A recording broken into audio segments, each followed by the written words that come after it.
In my last video, I told you 3 things I don't like about some sales training programs and how this training program was going to be different. Now, one of the things I mentioned was not a lot of fluff. This training is going to be practical and not have a lot of fluff. So I'm going to get all of my sales philosophy out of the way in my second video. In part 2 here, we're going to talk a little bit about my sales philosophy. Just give you a couple real quick things because I do think it's important that you understand the type of sales trainer that you're dealing with. What's my general sales philosophy? Number 1, I believe that sales ability makes a difference. Sales ability makes a difference. I believe that you can learn how to sell. And I believe that people who are effective salespeople, I believe that that ability makes a major difference in business.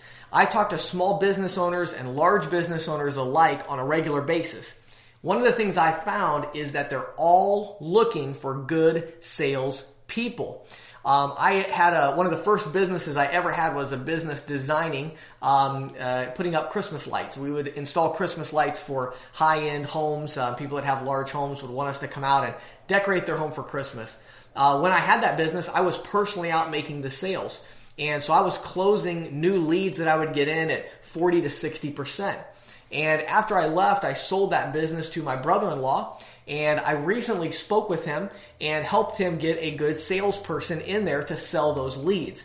Because what they were finding was that even though they were great at running their business, they still needed to have a good salesperson to close the leads. Because that sales ability matters and sales ability does make a difference. And so I do believe in sales, obviously. Otherwise, I wouldn't be doing this sales training. But in today's market, you'll hear everybody tell you that, the day of the salesman is long past and, now it's all about what kind of content you have online and how you can reel people in. And I do all of that and that's important. And I'll actually share some of that in other training videos. But I want to make sure you understand that I believe in sales and I believe sales ability does make a difference. Number 2, I believe in making a plan and sticking to your plan. Make a plan and stick to your plan. That's part of my sales philosophy. We're going to show you a great script, a pitch that you can use to get more sales. But there's 2 parts to that. Number 1, you have to make your pitch. You actually have to have a plan.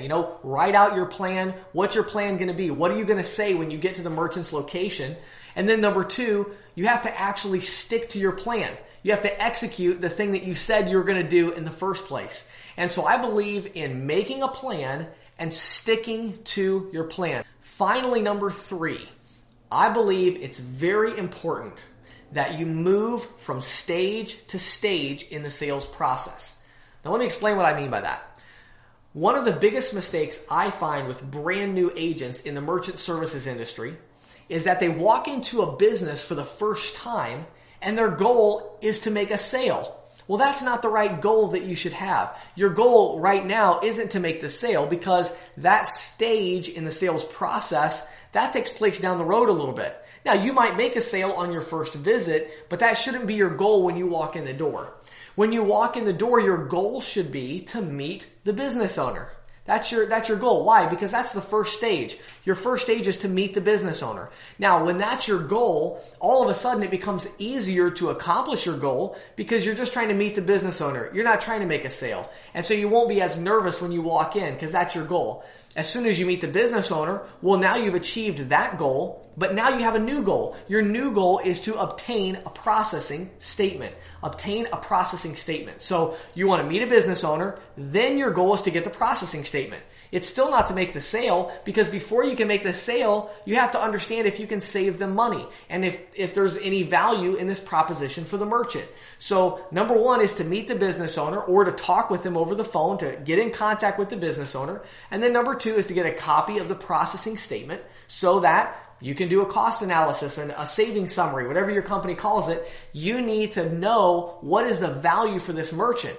Number 3 stage is to present that cost analysis, and it goes on, and we'll talk about each of those stages in detail throughout this training. But the important thing to understand is that you have to move in stages through the sales cycle. You don't want to walk in with a goal of just making a sale. You have to go from stage to stage. Your first goal, talk to the business owner. Your second goal, get that processing statement. Your third goal, present the value to the merchant, etc., etc. And eventually, of course, closing the sale, installing the terminal, all the paperwork that goes along with that. All of those things will come in time, but it's too overwhelming if you go in and just say, I'm going to go make sales today. No, have a more specific goal of going in and pushing that merchant through, helping that merchant get to the next step, to the next stage. If you already been to a business and the owner wasn't there, or you called and you found out they were going to be in later on in the day, then that's your goal. Your goal is to talk to that business owner. So I believe in my part of my sales philosophy is making sure that you're going from stage to stage in the sales process. Now, with all that said, let's move on and let's start talking about prospecting, which is really the first stage in the sales process.